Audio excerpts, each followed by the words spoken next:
What if I told you that one animal has survived millions of years, crossed continents, and shaped human civilization in the harshest environments on Earth, only to face its greatest challenge yet?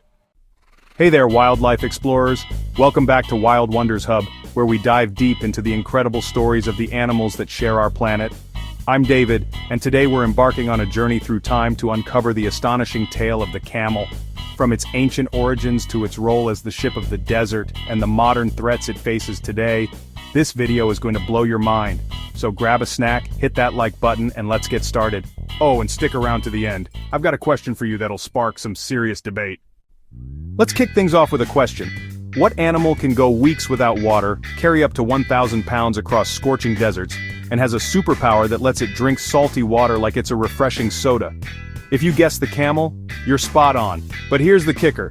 Did you know that this desert icon is more than just a survivor? It's a living testament to evolution's genius and humanity's complicated relationship with nature. But what happens when the very humans who tamed this beast start to push it to the brink? Stay tuned, because this story is about to get wild. Let's rewind the clock, way back, about 45 to 50 million years ago, to the Eocene epoch. Believe it or not, camels didn't start in the deserts of the Middle East or Africa. Nope, their story begins in North America. The earliest known camel ancestor, called Protolopus, was a tiny creature about the size of a rabbit, munching on plants in lush forests. Can you imagine that? A camel the size of a bunny. Not exactly the towering desert giant we know today, right? Over millions of years, these early camelids evolved, growing larger and adapting to changing environments. By around 6 million years ago, during the late Miocene, their descendants, like Paracamelus, crossed the Bering Land Bridge into Asia, leaving North America behind. Fast forward, and we see the camel family tree branching out. Around 4 to 7 million years ago, the ancestors of today's camels split into two main groups: the one-humped dromedary, perfect for hot deserts, and the two-humped Bactrian camel, built for colder mountainous regions.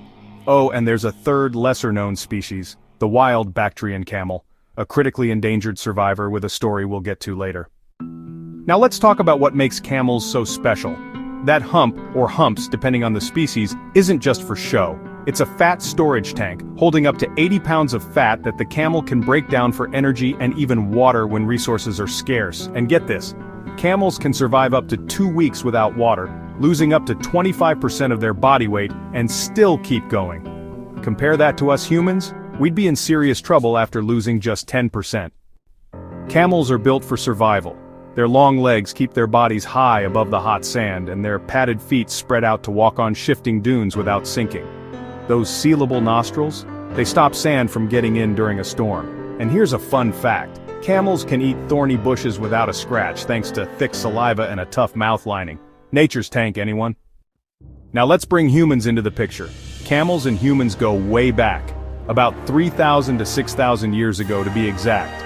The dromedary was likely first domesticated on the Southeast Arabian Peninsula, a region that's now part of countries like the UAE and Oman. The Bactrian camel, on the other hand, was tamed around the same time in Central Asia, possibly near modern-day Iran. Why did humans domesticate camels? Simple, they were game changers. Camels could carry heavy loads, up to 1,000 pounds, across deserts where no horse or donkey could survive. They became the backbone of trade routes like the Silk Road, connecting cultures across continents. Imagine this. Without camels, there might not have been spices, silk, or even ideas traveling between Asia, Africa, and the Middle East. When humans domesticated camels, they didn't just tame them, they shaped their evolution. Studies show that early domestication targeted genes linked to tameness, endurance, and even thyroid function, making camels better suited for human needs. But here's the cool part. Unlike other domesticated animals, camels didn't go through intense selective breeding for specific traits like we see in dogs or cattle. They kept a lot of their genetic diversity, which makes them super resilient even today. Camels gave humans more than just transportation. They provided milk, meat, wool, and even leather.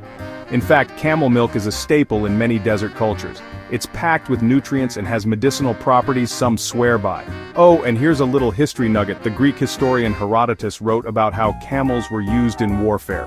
In 546 BC, the Persians used camels to scare off enemy horses because horses can't stand the smell of camels. Talk about a secret weapon. But here's where the story takes a darker turn. Fast forward to today, and camels are facing challenges that threaten their very existence. Let's break it down. First up, let's talk about the shift in how we use camels. For centuries, camels were the go-to for transportation and labor in desert regions. But now, with modern transport like trucks and planes, their role as ships of the desert has really shrunk.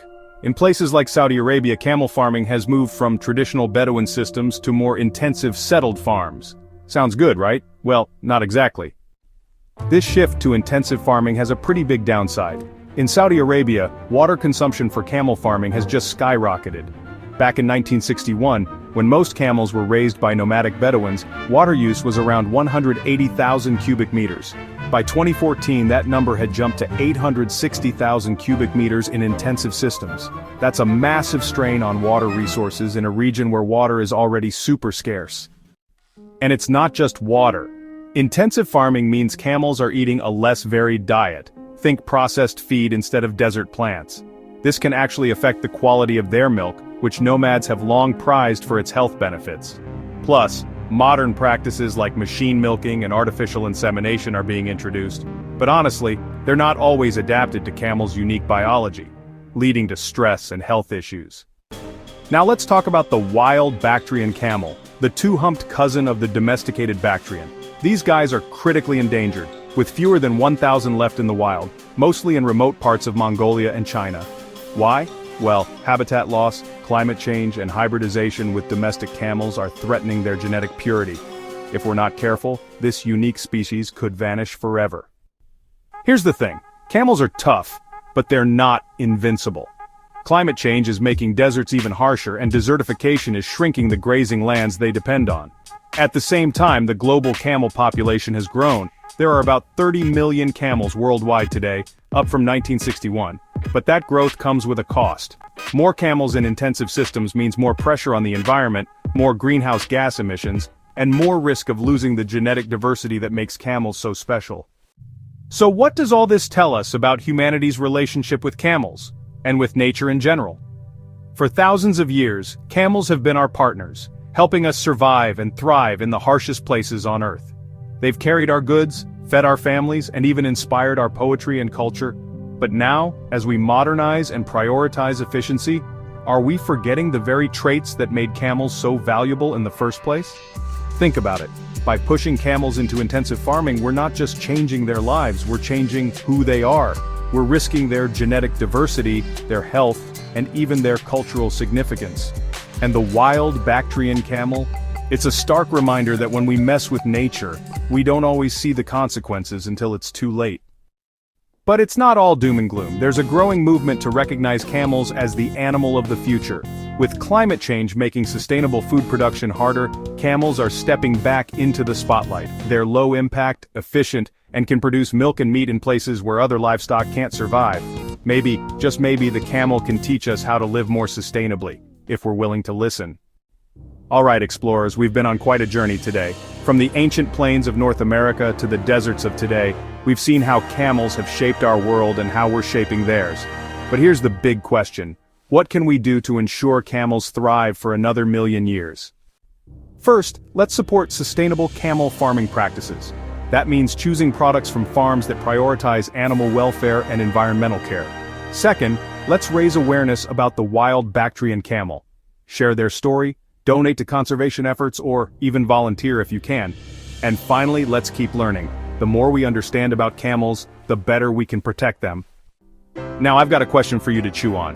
Do you think camels are the key to sustainable living in a warming world, or are we too far gone to learn from them? Drop your thoughts in the comment box below. I can't wait to read them.